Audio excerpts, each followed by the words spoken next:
ఈ నెలాఖరు నాటికి పార్టీలో అన్ని కమిటీల నియామకం పూర్తి చేస్తామన్నారు పీసీసీ చీఫ్ మహేష్ కుమార్ గౌడ్. పనిచేసిన వారికి పదవులు ఇస్తామని చెప్పారు.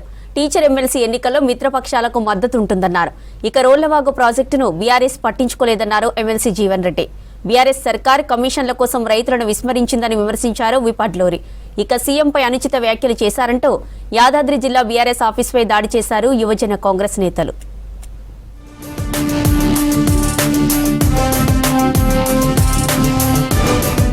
టీచర్ ఎమ్మెల్సీ ఎన్నికల్లో మిత్రపక్షాలకు మద్దతిస్తామన్నారు పీసీసీ చీఫ్ మహేష్ కుమార్ గౌడ్.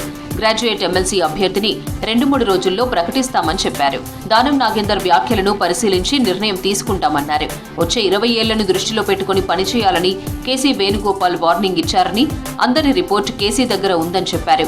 ఈ నెలాఖరు నాటికి పార్టీలో అన్ని కమిటీల నియామకం పూర్తి చేస్తామని, పనిచేసిన వారికి పదవులు వస్తాయని తెలిపారు. కార్పొరేషన్ పదవుల భర్తీ కూడా నెలాఖరులో పూర్తవుతుందని గాంధీభవన్లో మీడియాతో చిట్చాట్లో చెప్పారు మహేష్ కుమార్.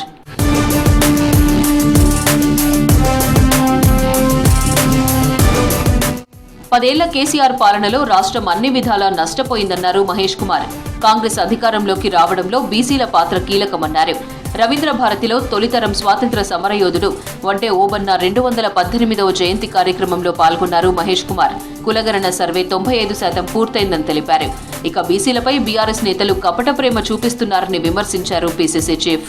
ఈ దేశంలో బీదవారికి రావాల్సిన వాటా, ప్రభుత్వ పరంగా రావాల్సిన వాటా బీదవారికి రావాలి అంటే రిజర్వేషన్లు ఒకటే మార్గం అని గ్రహించినట్టు రాహుల్ గాంధీ గారు కుల సర్వేకి శ్రీకారం చుట్టారు.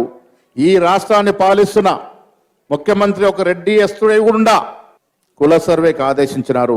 ఈ రాష్ట్రంలో కేసీఆర్ ముఖ్యమంత్రి అవుతే రాష్ట్రాన్ని భద్రంగా ఉంచుతాడని, బంగారు తెలంగాణ తెస్తాడని, మా ఉద్యోగాలు మాకు వస్తాయని, మేము స్వపరిపాలన చేసుకుంటామని.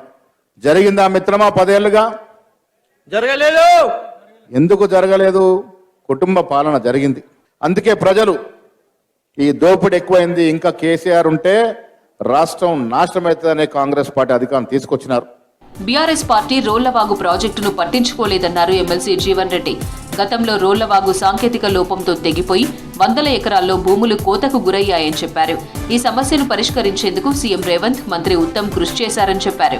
జగ్గసాగర్ నుంచి పెద్దాపూర్ వాగు ద్వారా 1 టీఎంసీ నీటిని పొలాలకు అందించారని చెప్పారు.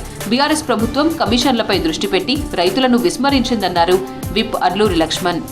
గతంలో ఏముండేది అంటే మేడిగడ్డ, అన్నారం, సుందిల్లా ఆ మట్టుకు ఏదైతుందో వాటిపై ఆధారపడ్డటువంటి ఒక ప్రాంతానికి కూడా వల్ల మల్లన్న సాగర్ కానీ, కొండపోచమ్మ సాగర్ కానీ అర్లియర్ ఏదైతుందో అది మేడిగడ్డ, అన్నారం, సుందిల్లతోనే సరఫరా చేయడం జరుగుతుండే. ఇప్పుడు ఏం చెప్పింది, మేడిగడ్డ, అన్నారం, సుందిల్ల సింక్ కావడంతో ఏదైతే కుంగిపోవడంతో అవి ఇనాపరేటివ్ అయిపోయినాయి. అవి ఇనాపరేటివ్ కావడంతో ఆ భారమంతా ఎస్ఆర్ఎస్ పడుతుంది. ఏ విధంగా రైతును ఆదుకునే విషయం లోపల ఆ సమీక్ష సమావేశంలో నేను చూసినటువంటి విషయంలో కూడా అక్కడటువంటి చీఫ్ ఇంజనీర్లను, అంటే టెక్నికల్గా వెల్ క్వాలిఫైడ్ అయినటువంటి ఇంజనీర్లను కూడా కన్వీన్ చేసి ఈ విధంగా మనం నీళ్ళు ఇవ్వగలుగుతాం, ఈ విధంగా 12,000 ఎకరాలకు సంబంధించినటువంటి ఆయకట్టి సమయ రైతాంగాన్ని ఆదుకోగలుగుతాం అనే విషయాన్ని అక్కడ మంత్రి గారిని మెప్పించి అధికారులకు విషయమైనటువంటి సూచన చేసి నీళ్ళు వదిలేటువంటి కార్యక్రమాన్ని అమలయ్యే విషయం లోపల ప్రత్యేకంగా దృష్టి పెట్టినందుకు మా పెద్దలు జీవన్ రెడ్డి గారికి మనస్ఫూర్తిగా నేను అభినందనలు తెలియజేసుకుంటున్నాను. బీఆర్ఎస్ హయాంలో ప్రభుత్వాన్ని ప్రశ్నించే అవకాశం లేదన్నారు ప్రభుత్వ విప్ ఆది శ్రీనివాస్. రాజన్న సిరిసిల్ల జిల్లా కలెక్టర్ ఆఫీసులో దివ్యాంగులకు పరికరాల పంపిణీ కార్యక్రమంలో పాల్గొన్నారు ఆది Srinivas. Rajanna Sircilla BRS party office కబ్జా భూమిలోనే కట్టారని ఆరోపించారు. దేశంలో ఇలాంటి పెట్రోల్ బంక్ ఎవరు దివ్యాంగులకు లేదు, మన తెలంగాణలో కాదు.